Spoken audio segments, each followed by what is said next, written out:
The Indiana Derby took root quietly in 1995 as Hoosier Park executives looked for ways to grow racing in Indiana.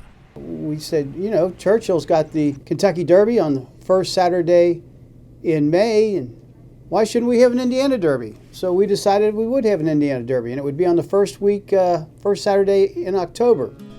By 2002, the Derby had achieved graded stakes status. The previous year's winner, Orientate, captured the Breeders' Cup Sprint. Orientate wins in the final strides. A few years later, the Derby took another step forward when Lookin' at Lucky became the first winner of a Triple Crown event to ever race in Indiana. It's Lookin' at Lucky to win the 16th running of the Indiana Derby. But the most impactful change came in 2013. Hoosier Park owner Centaur Gaming bought Indiana Downs and changed its name. The Derby relocated from the shorter, tighter Hoosier Park to the more traditional mile oval at Indiana Grand. And last year, the race was moved from October to July. It's given us an opportunity to catch a few more horses, maybe some that are on the way up and haven't run out yet. By the time you get to October, you've got a lot that are heading towards the Breeders' Cup, and a lot of others have had enough for the year. So this gives us a chance to catch a little bit different element. Better weather is a nice thing for our festival atmosphere, there's no doubt about it. The three-day festival with celebrities, concerts, and other events is yet another piece of Indiana Grand's strategy to elevate the Derby and horse racing in the state.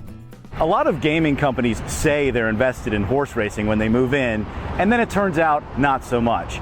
Here at Indiana Grand, they're proving their commitment. Centaur has invested more than $10 million into the racing product, well beyond purses. There's a brand new fleet of tractors, a revamped stabling area, a state-of-the-art TV studio, even new washers and dryers so the staff can clean jockey silks faster. Anything you can think of, beautification, we've spent an enormous amount on beautification and we're far from done. Additional dorms for our grooms and so forth in the back. We actually put a soccer field in.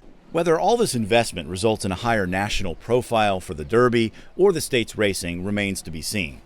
But what's already visible to the people who work here is a renewed sense of pride about their racetrack and their marquee race. Everybody that I work here usually has a smile on their face and they're very energetic to help you to get something done. I don't want to say it's just like the Kentucky Derby, but it's our Derby of Indiana, so we should be just as proud as Kentuckians are of their Derby. In Shelbyville, Indiana, I'm Scott Jagow for the Pollock Report.